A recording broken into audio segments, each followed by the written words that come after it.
নমস্কার বন্ধুরা, আমি অম্বিকা মণ্ডল। ছোট্ট একটা মিনি ব্লগে সবাইকে স্বাগত জানাই। তো দেখো বন্ধুরা, এখানে আমি একটা ডিমের অমলেট করছি। আজকের মেনুতে রয়েছে শীতের রকমারি এবং অনেক রকমের ডাল দিয়ে গরম গরম খিচুড়ি, আর সাথে ডিমের অমলেট। এর সাথে যদি একটু আলু ভর্তা হতো তাহলে বেশ জমে যেত, কিন্তু ওই যে একার জন্য না, আমার রান্না করতে ভালো লাগে না। তো বড়মশাই এখন রুমে নেই বলতে, এখন না, রুমে নেই, একদম কাজের সূত্রে অন্য এক জায়গায় রয়েছে। তো ওই জন্য একার জন্য ওই খিচুড়ি আর একটু ডিমের অমলেট। যাকে এটাই আমার কাছে অনেকটা। একার জন্য না রান্না করতে ভালোও লাগে না, খেতেও ভালো লাগে না। আমি আর আমার বড়মশাই একসাথে বসে খাই। যখন আমি একা খাই না, তখন আমার মনটা ভীষণ খারাপ হয়ে যায়, ভালো লাগে না খেতে। তো আমার মতো কে কে পাবলিক আছো যে একা একা খেতে পছন্দ করো না?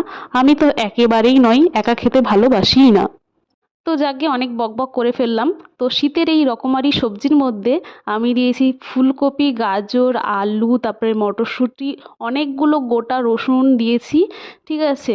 তারপরে অনেকটা লঙ্কা দিয়ে বানিয়েছি, বেশ টেস্টি টেস্টি হয়েছিল। আর সাথে গরম গরম ডিমের অমলেট। আরও সবজি আছে, নাম করিনি, ঠিক আছে, বেগুন টেগুন অনেক কিছুই ছিল, ঠিক আছে। তো কার কার লোভ লাগছে একটু কমেন্টে জানিও, ঠিক আছে। তো আমি তো নিজে খেয়েছি, খাওয়ার পরে ভিডিওটা পোস্ট করছি, খুব ভালো হয়েছে সত্যি কথা। চলো টাটা আজকের মতো।